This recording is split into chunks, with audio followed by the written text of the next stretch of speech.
Alors bienvenue dans le laboratoire où on va réaliser donc aujourd'hui l'analyse d'un échantillon issu de l'agriculture du CBD à La Réunion.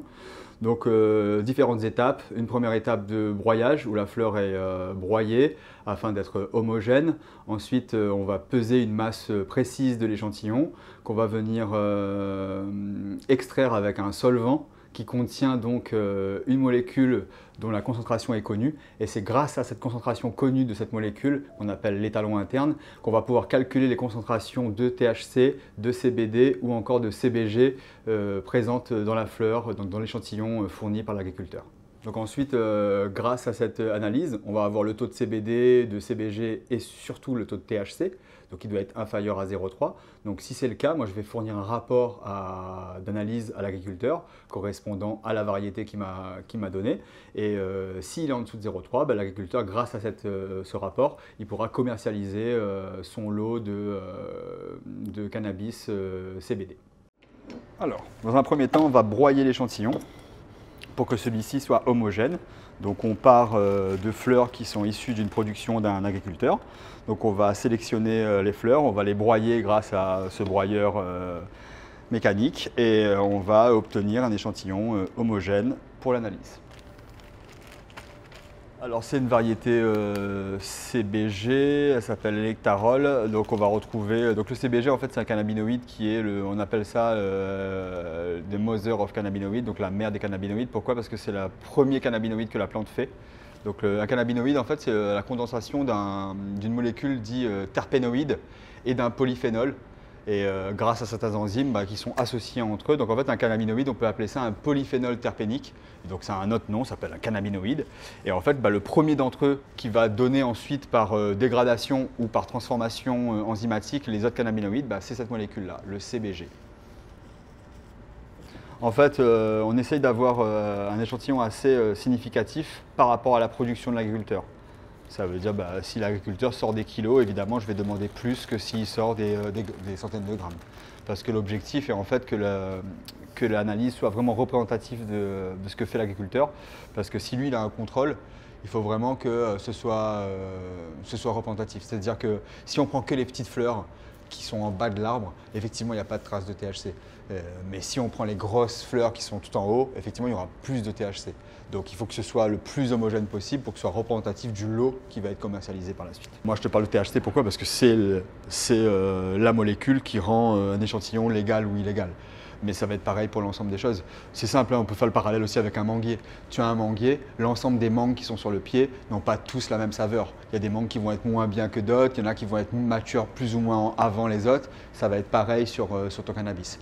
C'est pour ça que le cannabis, quand tu le fais à l'extérieur pour le bien-être ou pour le récréatif, tu as beaucoup moins de gestion et de gestion de l'environnement, et du coup tu as beaucoup plus de disparité entre les différentes fleurs sur l'arbre. Quand on est en production pour le thérapeutique, justement on essaie de minimiser ça en appliquant les techniques de culture qui permettent d'avoir une homogénéité assez globale sur l'ensemble de la plante. C'est beaucoup plus de travail et beaucoup plus de rigueur, et ça met plus de temps aussi à cultiver. Mais ça te permet d'être répétable dans le temps. Donc, ensuite cet échantillon il est filtré sur un tamis pour récupérer en fait uniquement 200 mg, ce qui nous suffit pour l'analyse. Donc on se met sur une balance qu'on va préalablement tarer pour pouvoir peser l'échantillon homogène. Donc en fait, toutes ces recommandations, elles ont été fixées par l'ONU, qui est des services qui s'occupent de l'analyse des drogues dans le monde. Et l'analyse du cannabis, du THC dans le cannabis, c'est connu depuis de nombreuses années. Donc il y a un protocole qui est assez standardisé et assez répétable dans le temps. Et si tu utilises ce protocole-là, tu n'as pas à justifier, à refaire des études de recherche pour justifier l'homogénéité de ton échantillon, enfin tous les paramètres qu'on peut te demander. Donc c'est pour ça que la plupart des gens utilisent cette méthode de préparation d'échantillon. Ensuite, après, selon la méthode d'analyse que tu vas faire, tu dois justifier tel ou tel paramètre. Mais la préparation d'échantillon est assez universelle, si je puis dire.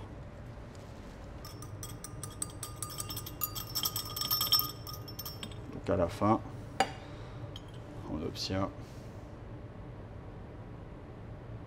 Le reste, en fait, je le garde parce que si l'agriculteur il se fait contrôler et qu'on demande une contre-analyse, Moi, je ne veux pas prendre de risques. Tu vois, s'il y a un problème, on me dit, ah ben non, là tu as dit que tu étais à 0,3 ou 0,29, lui il se fait analyser, on trouve un 0,6. Bah moi je peux me défendre en disant attendez, moi l'échantillon que j'ai eu, j'en ai encore, on refait l'analyse dessus, on voit. Parce qu'évidemment, j'ai peut-être aussi commis une erreur de ma part, hein, ça peut arriver, c'est de la science qui est assez subtile, assez précise, on peut commettre des erreurs, il peut y avoir les droits d'étalonnage, donc on configure nos appareils qui varient dans le temps, donc il faut les refaire. Enfin voilà, notre échantillon, notre solvant d'extraction, il peut avoir mal vieilli, enfin voilà, il y a plusieurs paramètres qui peuvent que ça peut changer. Moi j'essaie d'être le plus rigoureux possible, mais en tout cas si un jour il y a une ambiguïté sur le résultat, bah, le fait de garder l'échantillon nous permet de pouvoir réanalyser exactement le même échantillon qui a été analysé. J'ai une question. Vas-y. Imaginons que l'échantillon que tu reçois ne convienne pas aux normes, donc qu'il soit au-dessus de 0,3% de THC, et que l'agriculteur il a déjà un stock complet. Qu'est-ce qu'il en fait de ce stock? Il doit détruire. Malheureusement, c'est ça la réalité, c'est qu'il est censé détruire.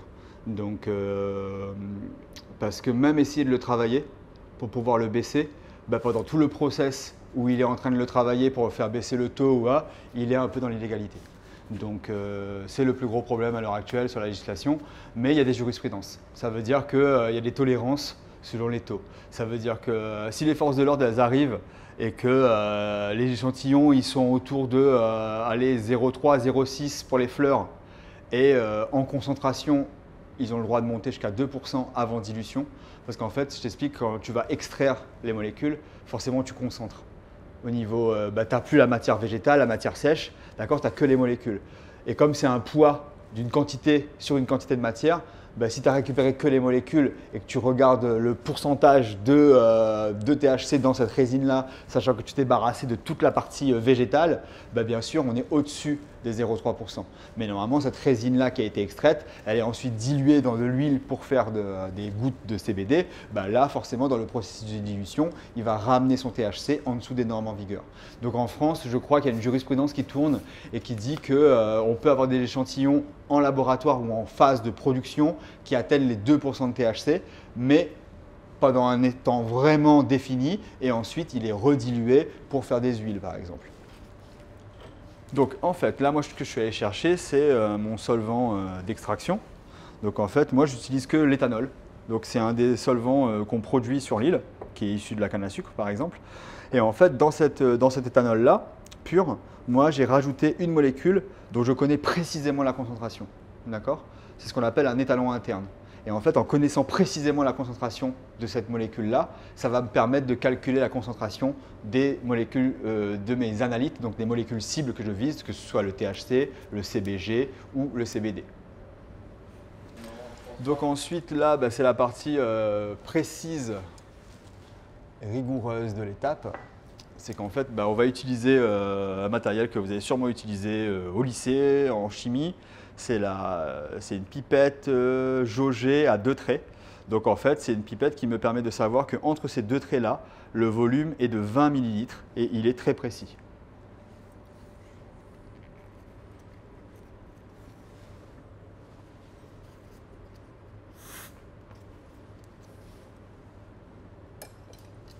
Donc des fois on utilise des appareils très modernes, mais des fois on utilise des appareils qui ont plusieurs centaines d'années parce que ça marche très bien. Des valeurs sûres. Ouais, c'est très peu coûteux, ça marche bien. Généralement, quand on fait utiliser ce genre de choses aux étudiants qui sont en TP lycée ou TP à la fac, c'est que c'est du matériel qui est très très très très robuste, qui coûte pas cher et qui permet de faire des super choses. C'est juste d'avoir un peu de rigueur et savoir l'utiliser. Et ça permet d'avoir des valeurs qui sont très répétables et très précises. Donc voilà, donc je mets mon ménisque au niveau du trait. Le ménisque, c'est la petite bulle qu'on voit en haut là, c'est la forme du liquide. Et ensuite je descends et du coup je vais m'arrêter en bas au 2e trait. Et je sais qu'en faisant ça, j'aurai récupéré un volume très précis de 20 ml avec plus ou moins 0,03 ml.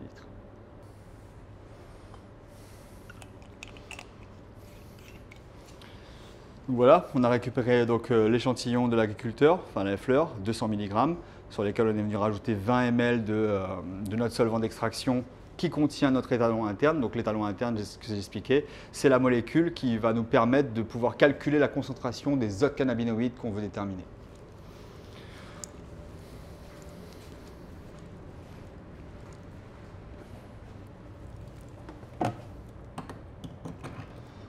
Donc pour faciliter l'extraction des cannabinoïdes par le solvant d'extraction, l'éthanol, on va le mettre sous agitation. Donc on va utiliser ce qu'on appelle un vortex, vous avez vu. Donc ça va permettre de mélanger l'échantillon. Donc là on voit bien que l'échantillon se répand dans tout le liquide. Et moi dans mon processus en fait, j'utilise un bain à ultrasons. Donc en fait l'ultrason aura pour objectif d'accélérer le processus d'extraction des cannabinoïdes de la plante vers le solvant. Et ce qui va nous permettre de pouvoir analyser le produit. Et donc ce bain il va chauffer, il va pas chauffer justement, il va générer des ultrasons, d'accord? Donc les ultrasons en fait ce qu'elle va faire c'est que ça va faciliter la solubilisation des produits dans l'éthanol, donc les cannabinoïdes, et ça va aider aussi à l'extraction parce que ça va casser les petites parois cellulaires qui contiennent les cannabinoïdes, et donc ça va accélérer le processus d'extraction. Et en fait, les oreilles des jeunes sont très sensibles à ce genre de sons, les ultrasons, les animaux aussi. Et à une époque, c'est ce qu'on avait utilisé pour empêcher les rassemblements de jeunes sur les places publiques. On a arrêté les ultrasons. Moi, j'ai déjà eu des étudiants, quand tu les allumes, ils doivent quitter la pièce tellement ça les dérange. Je t'avouerais qu'à 40 ans, ça va, tu t'en sors bien. Donc voilà, donc pendant 10 minutes, en fait, on va avoir ce petit bruit qui va permettre d'accélérer l'extraction. Ça, on va le voir parce qu'il y a une molécule aussi qui est extraite en même temps que les cannabinoïdes, c'est la chlorophylle. On la connaît, vous allez voir, elle va être vert fluo. Donc cet échantillon-là, au fil du temps, il va devenir de plus en plus vert à cause de la chlorophylle aussi qui va être extraite pendant ce temps-là. Donc là, on le voit bien, si tu te rapproches, tu peux voir que l'échantillon se fait extraire et que le liquide vient de plus en plus vert. Tu vois, c'est déjà assez significatif. Donc on va alterner le bain des agitations grâce au vortex et on va attendre comme ça 10 minutes. Donc voilà, donc après 10 minutes d'extraction sous ultrasons, on obtient l'échantillon sous cette forme-là, donc dans le tube à essai. On voit bien que le liquide a changé de couleur, il est devenu vert. C'est en raison de la présence de la chlorophylle, c'est une molécule qui est présente dans l'ensemble du règne végétal et qui a un peu le même travail que l'hémoglobine chez nous, permet de fixer l'oxygène et de faire respirer la plante. Donc l'étape d'après. Donc c'est une étape, normalement il faut avoir donc là je l'ai ressecoué, mais normalement l'échantillon on va attendre qu'il repose un petit peu pour que les matières végétales en fait se redéposent. Okay. L'échantillon aussi il aura tendance à chauffer un tout petit peu parce que les ultrasons, plus ils durent longtemps, plus ils ont tendance à augmenter la température. Pourquoi? Parce que ça entraîne une friction entre les molécules. Cette friction-là en fait génère de la chaleur. Donc on va attendre que l'échantillon il retombe à température ambiante et on va continuer le processus. Le processus en fait là ça va être de prendre des volumes très précis de liquide. Pourquoi il faut être très précis? Parce que moi je vais calculer une concentration. Une concentration c'est une quantité de matière présente dans un certain volume. Donc tous mes volumes doivent être très précis. Donc c'est pour ça qu'on va utiliser des appareils qui sont très précis pour prélever des bons volumes. Et ensuite on va pouvoir, grâce à un appareil qu'on ira voir juste après, mesurer les taux. Et grâce à tous ces calculs, avec des calculs, on va pouvoir remonter à la quantité de THC qu'il y avait dans mon échantillon. Et comme j'ai pesé 200 mg de mon échantillon, je vais avoir une quantité en microgrammes de THC et je vais pouvoir avoir un pourcentage massique donc qui doit être inférieur, comme on a dit, à 0,3%. Alors, donc là maintenant on a l'échantillon qui a été extrait. On va venir prendre un volume très précis grâce à une propipette. Donc c'est une pipette qui nous permet de, comme tu peux voir, qui permet de prélever jusqu'à 1000 microlitres, donc 1 ml, 1 millilitre, pardon. Donc je vais pouvoir sélectionner en fait le volume que je veux. Donc là j'ai besoin de 200 microlitres, donc 0,2 ml, que je vais venir prélever dans mon échantillon. Hop, donc là je sais que j'ai précisément 200 microlitres que je viens récupérer dans mon tube à essai. D'accord.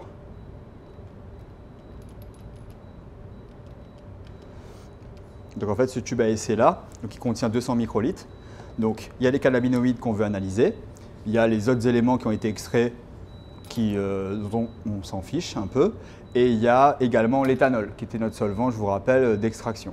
En fait on va venir chauffer ce tube là pour entraîner l'évaporation de l'éthanol, parce qu'en fait il va gêner notre analyse derrière, mais surtout en fait on va générer un processus qui s'appelle la décarboxylation. En fait il faut savoir que les cannabinoïdes au sein de la plante, ils sont présents sous leur forme dite acide. Donc il y a une fonction chimique qui s'appelle un acide carboxylique qui est présent sur le THC, donc on parle du THCA, du CBDA ou du CBGA. Nous, ces molécules-là ne nous intéressent pas, donc on va les transformer en leur équivalent neutre. Donc le THCA va devenir du THC, le CBDA va devenir du CBD et le CBGA va devenir du CBG. En fait, ce processus-là, il a lieu grâce à du chauffage. Donc on va venir chauffer notre tube à essai pendant un certain temps et à une température connue, qu'on a déterminée. Et quand on va récupérer l'échantillon, il va être tout sec, il n'y aura plus d'éthanol. Et les molécules acides, donc les cannabinoïdes acides, seront devenus des cannabinoïdes neutres, et c'est ceux-là qu'on va aller analyser ensuite grâce à la RMN. Alors voilà, on va utiliser un appareil, un dispositif qui nous permet de chauffer à une température connue. Donc on dépose le tube dans le bloc chauffant et ensuite on va attendre 15 minutes que l'ensemble des composés soit décarboxylé, donc soit devenu sous la forme neutre, et que l'éthanol soit évaporé. Donc effectivement, il peut y avoir un certain souci sur la compréhension, en tout cas le détournement de la compréhension de la quantité de THC légale dans un produit. Ça veut dire que pendant longtemps, on a dit, ben voilà, une fleur de CBD, elle est légale si elle a un taux de THC inférieur à 0,3%. Ben en fait, il y a certaines entreprises ou personnes qui ont un peu détourné cette loi et qui se sont dit, bon ben voilà, si je fabrique quelque chose dont la quantité de matière de THC est inférieure à 0,3%, j'ai le droit de mettre sur le marché. Donc ce qui s'est passé, c'est qu'ils ont sorti des bonbons qui sont composés de gélatine et de sucre et de THC. Et le THC est inférieur à 0,3%. Mais le problème, c'est que si tu prends 3-4 bonbons, tu as des taux de THC qui sont plus élevés. En tout cas, tu as une quantité de THC qui va être psychotrope, donc qui va agir sur toi. Et je pense que ça, c'est un problème. Et on aurait plus dû parler de ratio entre le CBD et le THC et dire aux gens, bah oui, vous avez le droit de vendre du CBD seulement si votre ratio CBD-THC est supérieur ou égal à 30 pour 1 ou 40 pour 1. Pourquoi? Parce que comme je te l'ai expliqué, le CBD va être un peu la molécule inverse du THC. Donc elle va minimiser ses effets psychotropes. Et donc des traces de THC, quand il y a beaucoup de CBD, tu ne vas pas ressentir les effets psychotropes du THC. Mais effectivement, des traces de THC, plus des traces de THC, plus des traces de THC, bah oui, tu as atteint un taux où il y a assez de THC dans ton corps pour que tu ressentes les effets psychotropes du THC. Et donc c'est ça qui est dommage, c'est que cette loi elle a été un peu détournée et qu'on peut trouver dans le commerce des bonbons où il n'y a pas du tout de CBD, il y a du THC et si tu en prends plusieurs, tu peux ressentir les effets que tu vas avoir en consommant du THC. Tu as déjà proposé des choses illégales? Non, à La Réunion, pas vraiment. On ne m'a jamais proposé de choses illégales. Certains échantillons sont parfois hors la loi, hein, hors clou, donc on l'annonce à l'agriculteur. Généralement, c'est sur les premiers tests d'agriculture où tu ne maîtrises pas bien la plante, tu ne connais pas, tu vas avoir un temps de culture un peu trop long et généralement ta molécule va dépasser le taux de 0,3. Donc là, ça signifie que l'échantillon et le stock doivent être détruits, que ce soit pour moi et pour l'agriculteur. Mais non, à La Réunion, on ne m'a jamais trop proposé des choses illégales. Ou sinon, la seule chose qu'on va me demander, c'est « tu pourrais analyser aussi ça pour savoir combien de THC j'ai dans mon… » Donc effectivement, on pourrait le faire. On ne le fait pas parce qu'en plus, les gens qui vont te demander ça, ils vont te demander de le faire à titre gracieux. Déjà que c'est assez compliqué la recherche et de vivre de ce travail-là. Alors si en plus c'est pour faire des analyses à titre gracieux pour des échantillons qui sont illégaux, non, je t'avouerai que ce n'est pas très intéressant pour nous d'un point de vue scientifique et d'un point de vue économique. Donc voilà, le temps de 10 minutes est passé. Donc notre échantillon il a été décarboxylé et évaporé. Donc on obtient cet échantillon. Donc voilà, on voit il n'y a plus de solvant. Et il reste au fond du tube les cannabinoïdes, un peu de chlorophylle et bien sûr notre standard interne qui va nous permettre de faire la quantification des molécules d'intérêt. Donc là maintenant, je vais utiliser un solvant qui va me permettre de resolubiliser mon échantillon à analyser et pouvoir utiliser mon analyse. Donc à CBR, en fait, on a une particularité, c'est qu'on fait nos dosages grâce à un appareil qui s'appelle la RMN. Et pour pouvoir utiliser cet appareil-là, on utilise un solvant particulier. En fait, c'est un solvant dit deutérié. Ça veut dire que, donc là ça devient un peu technique, c'est qu'en fait les hydrogènes, ils ont été remplacés par un autre isotope qui s'appelle le deutérium. Et en fait, ce deutérium-là, l'appareil, il ne va pas le voir. Donc contrairement à l'éthanol où l'appareil, il l'aurait vu que ça, il était tellement présent dans l'échantillon, parce que évidemment, tu as vu, j'ai mis 200 mg de plantes pour 20 ml d'éthanol. Donc forcément, à la fin, ce que tu m'as dit tout à l'heure, on ne voit pas trop l'échantillon. Non, parce qu'on analyse des traces et donc on n'aurait vu que l'éthanol. C'est pour ça que je l'enlève et à la place, je viens mettre un solvant, donc deutéré. Donc là, c'est du diméthylsulfoxyde, donc du DMSO D6. Donc en fait, il n'y a pas d'hydrogène, il y a des deutériums. Et ces deutériums-là, l'appareil que je vais utiliser pour l'analyse, il ne va pas le voir. Il va voir que les hydrogènes présents donc, au sein de mon étalon interne et les hydrogènes présents dans le CBD, dans le THC et dans le CBG. Et c'est grâce à ces différents hydrogènes que je vais pouvoir calculer leur quantité de matière. Donc voilà, l'échantillon il a été resolubilisé. Donc pour en être certain, je vais remettre un petit coup au bain sonique. Comme je vous ai dit, ce bain sonique en fait, il permet de faciliter la solubilisation des produits au sein d'un solvant. Donc ça me permet juste de m'assurer que l'ensemble des composés soit soluble. Après, évidemment, le solvant que j'utilise, je l'ai déjà archi testé. Il est très connu et il est surtout connu pour solubiliser beaucoup de molécules. Donc je sais que là, l'ensemble des composés que je veux analyser sont solubilisés dans mon échantillon. Donc ensuite, je vais le faire passer dans le tube adapté à la RMN.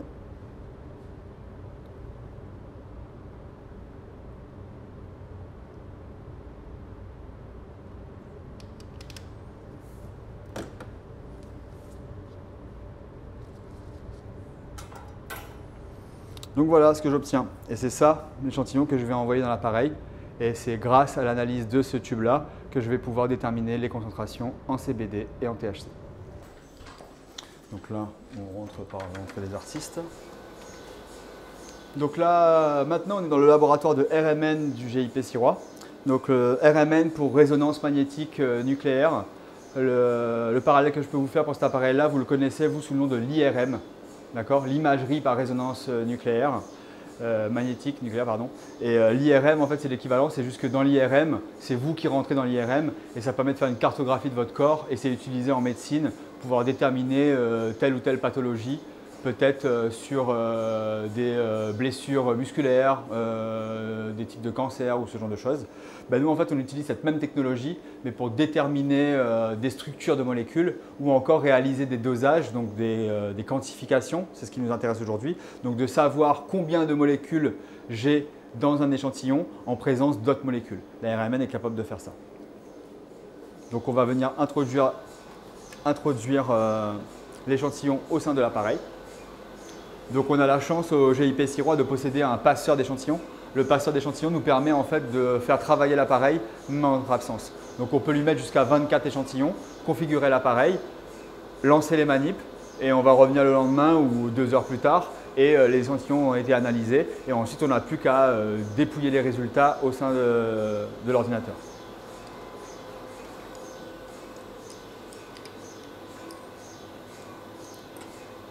Donc là, on va introduire notre échantillon au sein de l'appareil. Donc l'échantillon, en fait, grâce à l'air comprimé, il va monter, il va suivre un parcours et il va rentrer au sein du champ, enfin de cet aimant. En fait, l'RMN, c'est un gros aimant qui permet en fait de réaliser les manips que je vous ai dit.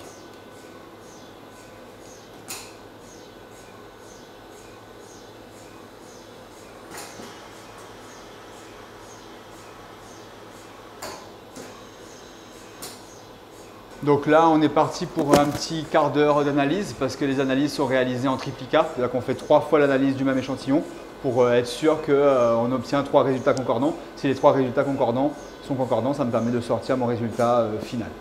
Ok. Maintenant, c'est ici que ça se passe. Est-ce qu'il y a beaucoup de machines comme celle-là sur l'île? Non, elle est unique sur l'île et même dans la zone sud-océan Indien, on est les seuls à avoir une RMN ayant aussi haut champ. Là, on est à 600 MHz. Donc c'est un peu la norme. Il y a quelques années, c'était assez rare d'en avoir.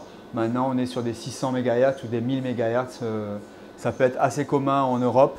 Dans le sud de l'océan Indien, on doit être les seuls à l'avoir. Il doit en avoir en Australie, il y en aura, c'est sûr. En Afrique du Sud aussi. À Maurice, je sais qu'ils ont une 200 MHz, mais une de cette puissance-là, sur la Réunion, en tout cas, on est les seuls. Cet appareil n'appartient pas à CBR, hein, il appartient au GIP Sirois et en fait, moi, je vais louer l'appareil pour pouvoir faire mes analyses.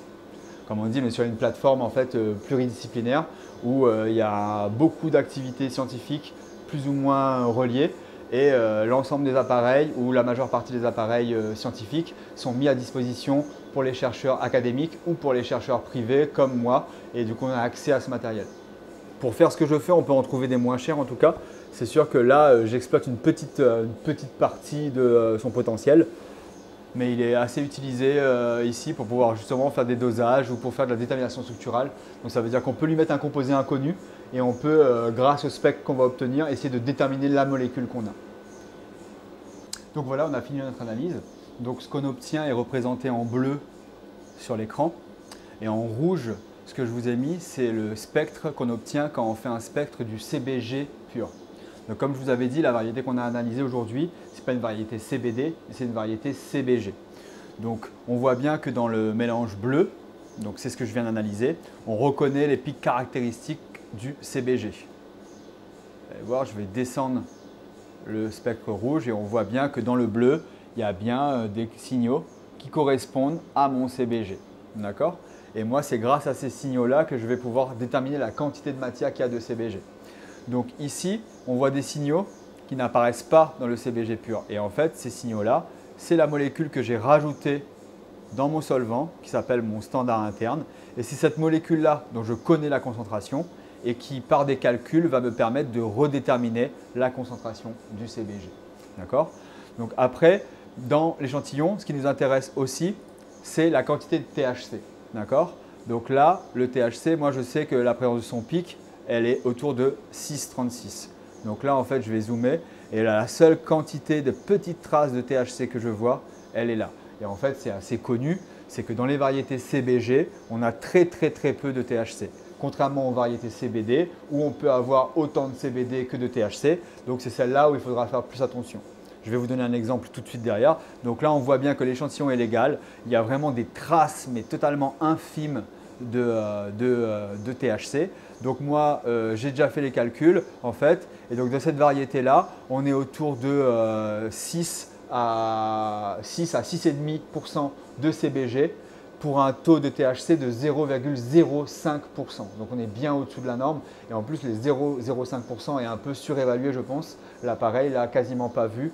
Donc je considère qu'il n'y a pas de THC dans la présence. Donc ça, c'est un autre échantillon d'un agriculteur de La Réunion.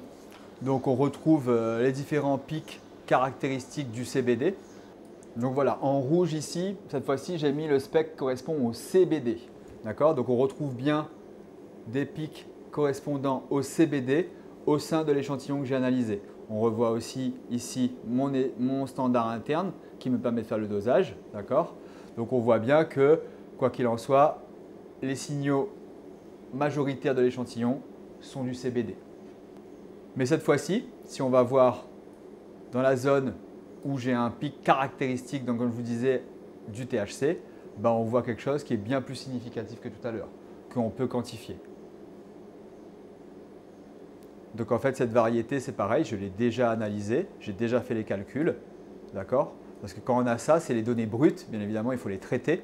Et donc cette variété, elle était autour de 10 à 12% en CBD et son taux de THC était autour de 0,28%. Donc elle est légale, elle est proche de la limite, mais elle est en dessous. Donc l'échantillon est validé et l'agriculteur peut commercialiser sa production.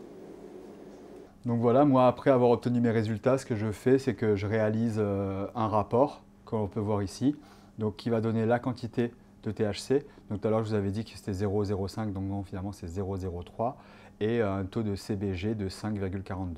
Et là, il n'y avait pas du tout de trace de CBD, donc il a été mis non détecté.